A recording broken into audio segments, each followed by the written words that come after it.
58 ans déjà que le Bénin, ancien Dahomey, a accédé à la souveraineté internationale. Une fois encore, c'est la ville de Cotonou qui accueille l'événement, notamment le défilé militaire et paramilitaire qui se prépare activement. Ce comité s'est mis effectivement au travail depuis le 21 juin 2018. Jusqu'à ce jour, les unités défilantes ont commencé à s'exercer dans leurs bases respectives depuis bientôt 4 semaines.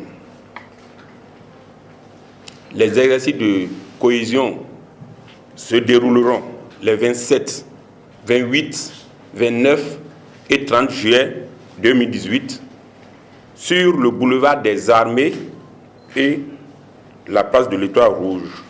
Face aux hommes des médias, le 20 juillet 2018, le comité directeur a fait le point des grandes étapes prises en compte par le dit défilé. Concernant le défilé pédestre, nous aurons le noyau de tête, le commandant des troupes, le drapeau national et sa garde, le carré d'as, nos grands anciens, je veux parler des anciens combattants, qui seront suivis des enfants de troupes, et nous aurons à leur suite, dans un premier temps, les détachements des forces paramilitaires, et puis nous aurons ensuite les détachements des forces de défense. Le défilé va être clôturé par l'armée de terre.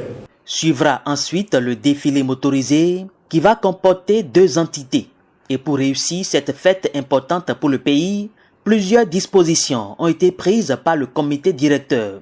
C'est le cas par exemple du nouveau plan de circulation dans la ville de Cotonou présenté à l'occasion de cette conférence de presse. En raison de ce que les exercices de cohésion des forces de défense et de sécurité en préparation au défilé du 1er août 2018 à la place de l'Étoile Rouge commenceront très tôt, tous les usagers de la route sont priés d'observer les dites prescriptions en respectant scrupuleusement les consignes des forces de sécurité publique qui seront positionnées aux différents points stratégiques. Selon les conférenciers, le défilé va durer 1h30 et sera uniquement assuré par des forces de l'ordre du Bénin.